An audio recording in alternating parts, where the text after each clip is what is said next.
1장 18절에서 25절을 한 절씩 저와 여러분이 교독으로 읽도록 하겠습니다. 예수 그리스도의 나심은 이러하니라. 그의 어머니 마리아가 요셉과 약혼하고 동거하기 전에 성령으로 잉태된 것이 나타났더니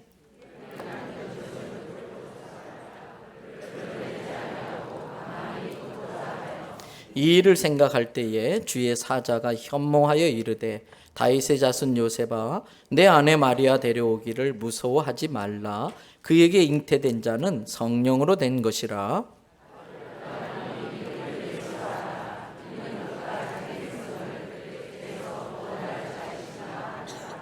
이 모든 일이 된 것은 주께서 선지자로 하신 말씀을 이루려 하심이니 이르시되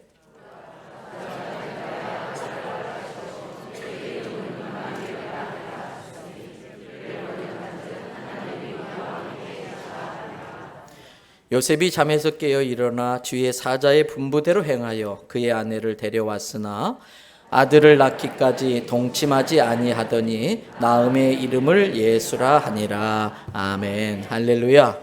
오늘도 저와 여러분의 가정, 자녀 하는 모든 일들마다 하나님의 돕는 손길로 함께 하시기를 주님의 이름으로 축복합니다. 그리고 이 시간에 자리가 부족해서 7층과 8층에서 영상으로 예배드리고 있는 7층, 8층에 계신 분들에게도 동일한 축복으로 여러분들을 축복합니다. 오늘 우리가 이 자리에 모인 이유는 뭘까? 늘 제가 가끔 강조합니다마는 교회 다니는 이유가 하나님의 은혜로 축복받고 잘 살기 위해서. 그거 틀린 건 아니에요. 인간은 본능적으로 그러한 마음이 있기 때문에 그러한 마음으로 신앙생활하는 거 틀린 건 아니에요. 그것만 있다면 문제가 됩니다. 그것만 있다면 다른 미신 종교와 다를 바가 없지요. 그래서 늘 우리가 왜 모이나 왜 예배드리나 이것을 확인할 필요는 있습니다. 이 예배를 통해서 주시는 축복과 은혜를 받는 것도 맞지만은 그보다 먼저 우선되는 목적이 있습니다. 이 자리에 모인 이유가 있습니다. 오늘 특별히 성탄절 축하 예배이기 때문에 이 땅에 육신을 입고 오신 하나님이신 예수님의 탄생을 축하하려고 모인 줄로 믿습니다. 그 예수님의 오심으로 말미암아 내가 구원받게 된 은혜를 감사하기 위해서 이 자리에 모인 줄로 믿습니다. 그래서 시간마다 기도 시간이든 찬양 시간이든 정말 예수님을 생각하면서 그분께 경배를 드리고 찬양하는 그 마음을 가지고 예배에 임해 주시기를 바랍니다. 오늘 본문인 마태복음 1장 읽었던 그 말씀은 예수님의 탄생의 과정을 우리에게 잘 설명을 해주고 있습니다. 여러분들이 잘 알고 있는 내용입니다. 약혼녀 마리아가 자기와 관계없이 임신했다는 걸 알게 된 요셉은 당황을 하게 됩니다. 그는 의로운 사람이라 최소한 마리아가 어려움을 겪지 않게 하려고 조용히 파혼을 하려고 합니다. 그 관계를 끊으려고 합니다. 그때 요셉에게 천사가 나타나서 그 약혼녀 마리아가 임신하게 된 모든 과정들을 설명을 하고 있습니다. 집사님 그거 나중에 하시죠. 설교 시간.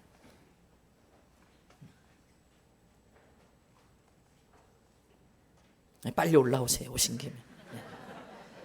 부교역자들 이런 부분을 지혜롭게 잘 하셔야지.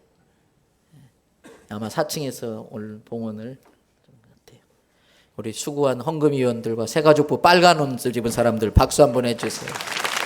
사실은 이 많은 사람들 보면서 앞으로 나오는 게 쉬운 일이 아닌데 설교 처음부터 다시 해야 될 것 같은데 잊어버려가지고 어디까지 했더라.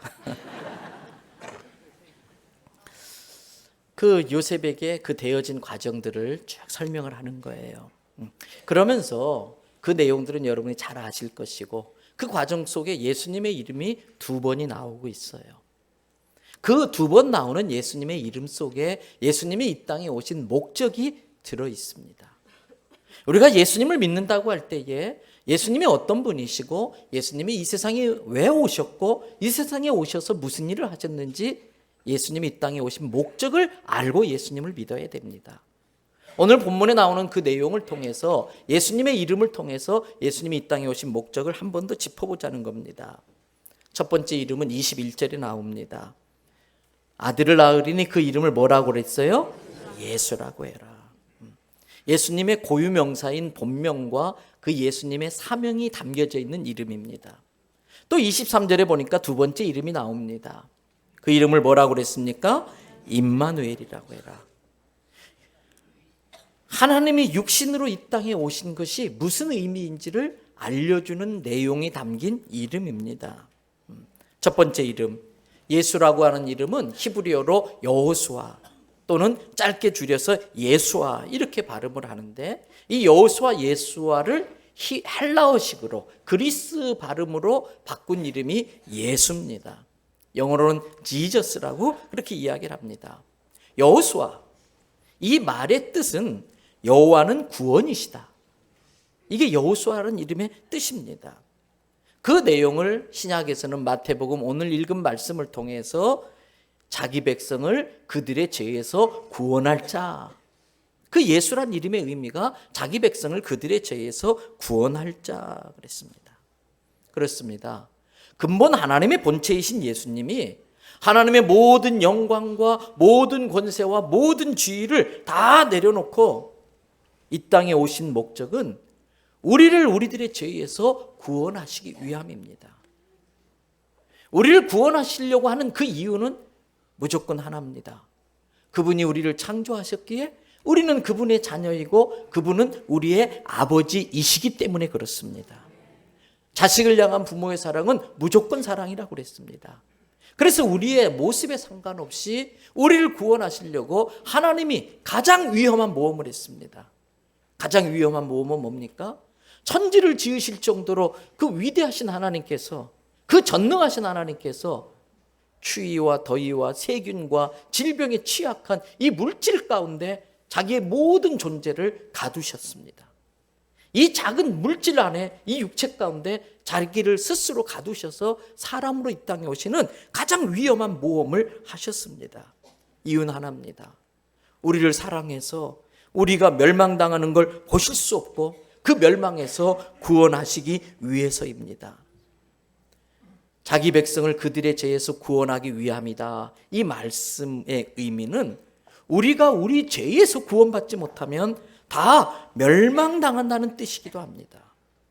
멸망당한 상태는 어떤 상태일까요? 여러분, 지옥에 영원토록 갇혀서 지옥의 영혼이 갇혀 산다는 뜻입니다. 그 안에서 끔찍한 끝없는 고통 가운데 지내게 된다는 뜻입니다. 완전한 차단, 완전한 단절이라는 뜻입니다. 완전한 고독, 완전한 외로움 가운데, 그리고 요만큼의 신락 같은 희망도 없는 절대 절망 속에 사는 것이 지옥에 멸망당한 상태입니다. 그곳이 지옥입니다. 구원은 그러한 완전한 멸망, 영원한 멸망, 끝없는 끔찍한 고통, 완전한 단절, 절대 절망에서부터 완벽하게 노임받는 상태, 완벽하게 자유로워지는 상태, 완전한 행복한 상태, 완전한 회복의 상태를 의미하는 것이 구원입니다. 그러한 완전한 구원은 죽음을 통해 우리가 노화되고 질병에 잘 걸리고 여러 가지 제한을 받고 많은 취약점을 받을 수밖에 없는 이 육체로부터 죽음을 통해 벗어나 영원한 하나님 나라에 갈 때에 성취되어지는 거예요. 그래서 그리스도인들의 죽음은 끝이 아니라 하나님과 영원한 천국에서 새로운 시작점이 죽음인 것입니다. 뿐만 아니라 예수님은 천국을 우리가 죽어서 누릴 것뿐만 아니라 이 땅에 사는 동안에서도 천국을 누리며 살 수 있습니다. 그래서 이 땅에 사는 사람은 지옥을 상태에 지옥으로 사는 사람과 천국으로 사는 사람이 있습니다. 예수님 말씀하시기를 천국이 여기 있다 저기 있다 하지 마라. 천국은 어디에 있다? 너희 안에, 너희 마음 안에 있다. 무슨 뜻일까요? 예수님을 마음의 구세주로 영접한 사람은 지옥 같은 세상에서도 지옥으로 살지 않고 천국으로 살 수 있는 거예요. 저는 목사니까 많은 성도들을 만나요. 정말 잘 사는 성도들이 있어요. 그런데 잘 사는 만큼 행복하지 않더라고요. 불행해요. 제가 그런 가정 가면 그래요. 당신들 두 분이 살고 있는 이 집을 바라보는 사람들이 나도 언제 저런 집에서 한번 살아보나, 평생 나도 저런 집에 한번 살아보면 소원이 없겠다, 그런 마음으로 사는 사람이 경상도말로 천지 빽깔이에요. 수두룩해요. 남들이 부러워할 만한 것들을 많이 누리며 살면서도 감사치 못해. 행복하지 못한 사람이 많아요. 남들이 볼 때는 천국의 여건을 갖춰놓고 살면서도 지옥에 사는 사람들이 있어요. 그런데 어떤 사람은요, 어떻게 저런 상황에서 살 수 있을까? 어떻게 저런 지경에서 저렇게 웃으며 살 수 있을까? 나라면 저렇게 감사하며 살 수 있을까? 도저히 감사할 수 없는 상황일 것 같은데, 나라면 도저히 웃을 수 없을 것 같은데, 거기에서 가족끼리 격려하고 위로하고 별거 아닌데 치킨 한 마리 시켜놓고 그렇게 간절히 감사 기도하고 그렇게 나누어 먹으면서 행복해하는 모습을 보는 경우가 종종 있어요. 똑같은 환경 속에 천국 같은 여건 속에서 지옥을 사는 사람이 있고, 우리가 볼 때는 지옥 같은 상황인데도 천국을 사는 사람이 있어요. 이유는 하나입니다. 그 안에 예수님 계시냐 안 계시냐, 그 안에 하나님 믿는 믿음이 있느냐 없느냐, 그런 거예요. 마귀의 권세는 사람들의 죄로부터 나옵니다. 죄악의 문제가 해결되기 전에는 마귀의 권세와 정죄에서 자유로울 수 있는 사람은 아무도 없습니다. 그래서 죄의 문제가 해결되지 않고 마귀의 권세 아래 마귀의 종노릇하면서 마귀가 시키는 짓거리를 하며 사는 것이 지옥인 것입니다. 성경은 그 마귀의 권세를 깨트리기 위해서는 죄의 싹스를 지불해야 된다. 마귀가 권리를 주장하는 그 부채, 채권자 노릇을 하고 있는 그 죄의 빚, 죄의 값을 갚아야 된다고 이야기하고 있습니다. 성경은 죄의 값이 사망이라고 말합니다. 생명이라고 말합니다. 그래서 모든 사람은 다 죄인이기 때문에 자기의 죄값을 지불하기 위해서 지불하고 지옥에 가도록 되어져 있습니다. 이것이 사람의 운명입니다. 이러한 프레임을 깨뜨리고 우리를 구원하러 오신 분이 예수님이세요. 오늘 성경 본문에 예수님께서 동정녀 마리아의 몸을 통해 성령으로 잉태되어져 오셨다라고 말을 해요. 많은 사람들이 이런 것들이 어떻게 가능하냐 이렇게 이야기를 해요. 그러나 하나님은 능치 못함이 없는 줄로 믿습니다. 그냥 재미 삼아서 동정녀의 몸으로 오신 것이 아니에요. 그렇게 하셨어야만 했었어요. 왜? 아담과 하와가 범죄한 이후로 모든 인류는 원죄를 물려받고 태어납니다. 그래서 인간의 방법이 아니고 하나님의 방법으로 원죄를 물려받지 않고 죄값을 지불할 필요가 없는 깨끗한 생명으로 이 땅에 오셔야 됐기 때문에 하나님은 우리들의 방법이 아니고 성령의 능력으로 이 세상에 죄 없는 생명으로 오셔서 죄값을 지불할 필요가 없음에도 불구하고 저와 여러분들의 죄값을 지불하기 위하여 십자가에 죽으셨고, 하나님의 권세와 능력으로 죽음의 권세를 깨뜨리고 3일 만에 부활하심으로 우리에게 영원한 생명을 주시는 줄로 믿습니다. 그래서 십자가는 죄의 용서와 부활을 통한 영원한 생명을 주시는 하나님의 축복인 것입니다. 사도행전 4장 12절에 이런 말씀이 있습니다. 다 같이 함께 읽겠습니다. 다른 이로서는 구원을 받을 수 없나니 천하 인간의 구원을 얻을 만한 다른 이름을 우리에게 주신 일이 없음이라 하였더라. 할렐루야. 여러분, 예수님만이 우리의 구세주가 되실 수 있습니다. 그분만이 성령으로 동정녀 마리아의 몸을 통해 죄 없이 이 땅에 오셨기 때문입니다. 그분만이 저와 여러분의 죄를 대신 지불해 주실 수 있습니다. 예수를 믿는 자마다 그 앞에 나와 자기의 모든 죄를 회개하고 예수님을 구주로 영접하는 사람마다 하나님의 자녀가 되는 권세를 주신 걸 믿으시기를 바랍니다. 두 번째 이름 묵상하고 말씀 마무리하십시다. 두 번째 이름 다 같이 따라하십시다. 임마누엘. 여러분, 임마누엘은 구약성경 이사야 7장 14절에 예언되어져 있는 말씀입니다. 임마누엘의 그 임자라고 하는 것은 영어로 together라는 뜻입니다. 함께라는 뜻입니다. 그 다음에 누엘, 이것은 us, 우리라는 뜻입니다. 엘 샤다이, 엘로힘, 이런 것처럼 엘은 하나님의 이름입니다. 그래서 함께, 마누, 우리와, 엘, 하나님이 우리와 함께 하시다, 그런 뜻이에요. 여러분, 이것이 얼마나 엄청난 이야기인가. 이것이 얼마나 어마어마한 말씀인가. 하나님이 나와 함께 하신다. 여러분, 이 시간 이 놀라운 사실이 믿어지시기를 바랍니다.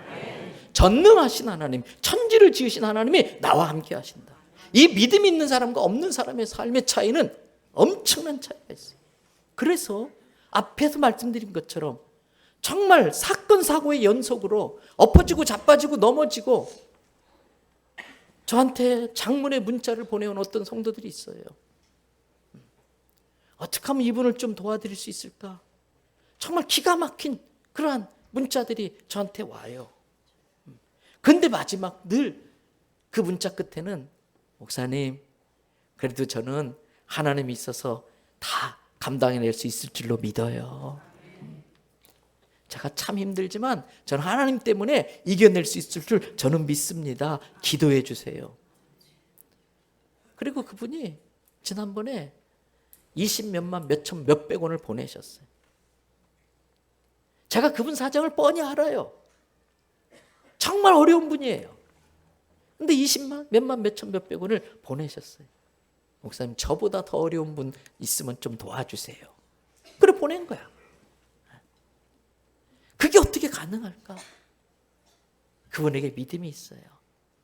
천지를 지으신 전능하신 하나님이 언제나 어디서나 나와 함께 하신다. 그래서 성경은요, 모세 같은 사람, 기드온, 다윗, 엘리야, 사도 바울, 모두가 하나님이 함께 하신다는 믿음을 가지고 하나님의 능력으로 승리한 사람들의 이야기예요. 여러분, 슈바이처 박사도 그렇고요, 허드슨 테일러도 그렇고요, 빌리 그레이엄 목사님도 그렇고요, 수많은 기독교 역사의 인물들도 그 사람 자체는 너무나 부족하고 연약하지만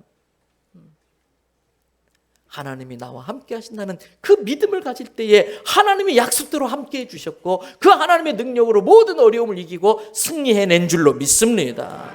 마른 막대기도 모세의 손에 들려지니까 홍해가 쫙 갈라지더라는 거예요.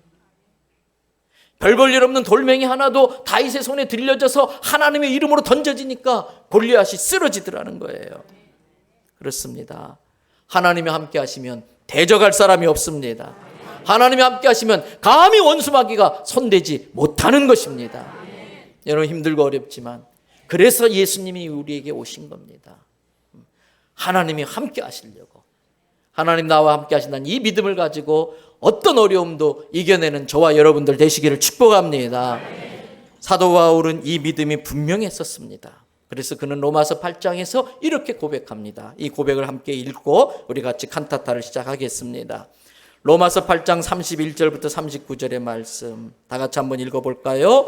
그런즉 이 일에 대하여 우리가 무슨 말 하리요? 만일 하나님이 우리를 위하시면 누가 우리를 대적하리요? 할렐루야. 다시 한번 따라 하십시다. 만일 하나님이 나를 위하시면, 나와 함께 하시면 누가 나를 대적하겠느냐? 누가 감히 나를 건들겠느냐? 32절 말씀은 다 외우시지요. 자기 아들을 아끼지 아니하시고, 시작. 자기 아들을 아끼지 아니하시고 우리 모든 사람을 위하여 내주시니가 어찌 그 아들과 함께 모든 것을 우리에게 주시지 아니하겠느냐? 나에게 100만 원을 기꺼이 주시는 분한테 1,000원만 좀 더 주실 수 있나요? 줘요, 안 줘요? 너무 문제가 어려워요? 저한테 정말 기꺼이 100만 원 주는 분한테 1,000원 한 장 더 줄 수 없나요? 그러면 기꺼이 주는 거예요. 자기 아들까지 주신 예수님께서 다른 모든 것들은 거저 주시는 줄로 믿습니다. 33절, 누가 능히 하나님께서 택하신 우리를 고발하겠느냐? 내가 과거에 죄 가운데 살았지만 하나님이 나를 끝까지 포기하지 않고 나를 사랑하셔서 예수님의 피로 나를 덮어주시고, 그 피를 보고서 내가 한 행위를 본 것이 아니라 예수님의 죄 없는 그 피를 보시고 나를 어떻게 해주셨다? 의롭다고 여겨주셨다. 그래서 의인이라고 하는 성경의 단어는 사람 인자가 아니에요. 인정할 인자예요. 의롭다고 인정하는 거예요. 저와 여러분 모두가 예수님 보혈 때문에 의인 되는 걸 믿으시기 바랍니다. 34절, 그런데 감히 누가 정죄할 게 있느냐? 나를 위해서 죽으실 뿐만 아니라 사망의 권세를 깨뜨리고 부활하신 살아나신 이는 예수 그리스도시니, 그 예수님은 부활하셔서 지금도 하나님 보좌 우편에서 누구를 위해서?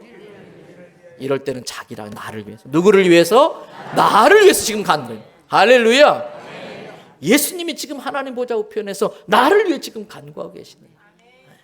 나의 형편과 처지를 다 보고 계시고 알고 계시기 때문에 이 믿음이 있는 자만이 예수님의 이름으로 기도하는 거예요.